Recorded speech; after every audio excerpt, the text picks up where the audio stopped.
I was reading some scriptures earlier this morning, and the scriptures that I was reading this morning are Proverbs 22 verse 16.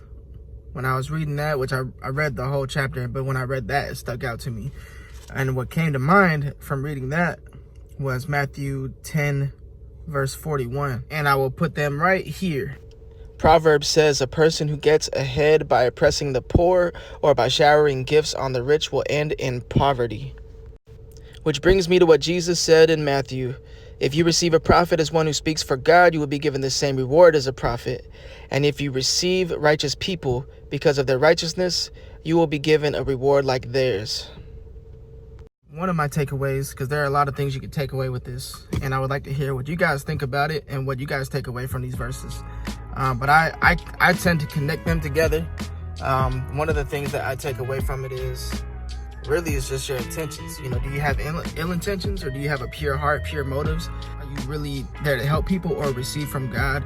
Is your heart to get closer to God? Will you receive people, or will you use people? You know what I'm saying? Obviously, we know there are a lot of business owners that just take advantage of people to get ahead. That's obvious. And then there are people who will try to befriend people with a name so that they can have a name. And that's the world we live in. We live in a world where people want to be seen by people more than they want to be seen by God. An example that comes to mind is tithing. You hear people talk about tithing a lot. And yeah, we sow and we reap. What you sow is what you reap.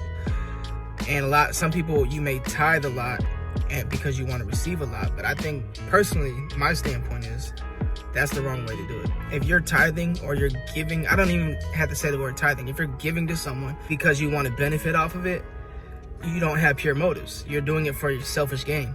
See, tithing or giving into the kingdom, giving to people, is like investing, you know.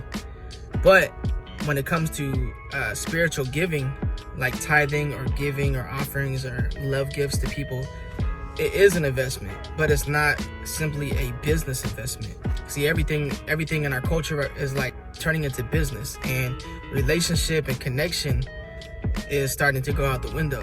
When you give, you're not just giving with your money or your things, you're giving with your heart. And if your heart's not in the right place, you might not receive anything. If you've been giving for years and you're in the same exact position and you give faithfully and you're like, why hasn't nothing changed? You might have to check your heart, you know. And I do believe there's a place where we really need God to touch us, our situation and our lives. So we give in expectancy that God will take care of us because he is our provider. I do believe there's a very good place for that. So I don't think that's necessarily wrong, but I do believe sometimes we do things out of context and our hearts aren't rooted in the right place. Therefore, we're not really receiving what we should be receiving. You know what I mean? And I think it's all rooted in our intentions, our motives, you know, and where our heart's at. But yeah, I mean, if you need a financial blessing, go to God first. But at the same time, don't treat God like a monopoly game. Don't treat God like you would stocks. You know, if you really need to put money into something and receive back, learn how to invest, educate yourself. There's nothing wrong with giving to God knowing that he's going to provide for you, because I do believe that works. But at the same time, I do believe, especially in American culture, some things are twisted and we wonder why our faith moves aren't always working. And it's really simple. Acknowledge God in all your ways and trust in him, and have a humble heart and a pure heart, man. And know that God tests the heart, the matters of the heart. He sees things from a deeper lens than what we can perceive. So always check your heart. Also, before I forget, whenever you read stuff like that, you got to ask questions. In this case, what is a prophet's reward?